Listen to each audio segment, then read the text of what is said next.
Bəzi bürclər üçün 2026-cı ilin başlanğıcı bir qədər çətin, gözlədikləri kimi stabil olmayacaq. Enerji dəyişiklikləri, at ilinin gətirdiyi dinamika və yanvar-fevral aylarının gərgin planet təsirləri daha çox bu bürcləri sınağa çəkəcək. Tərəzi başlanğıcda balansınızı qorumaq çətin olacaq. Emosional qarışıqlıq, ailə içində anlaşılmazlıqlar və pul gecikmələri mümkündür. Martdan sonra açılma başlayır. Məsləhət, sakit qalın və qərarları tələsmədən verin. Oğlaq 2026 sizdən çox enerji və məsuliyyət istəyəcək. İş yükü artır, yeni planlar gecikə bilər. Qərarlarınızı dəyişdirməyə məcbur ola bilərsiniz. Məsləhət, hər şeyi tək başınıza etməyin, yardım qəbul edin.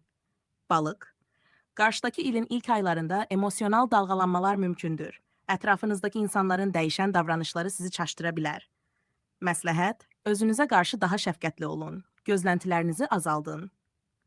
Qız ilin əvvəlində planlaşdırılan işlərdə gecikmə və ya təxirə salınma görünür.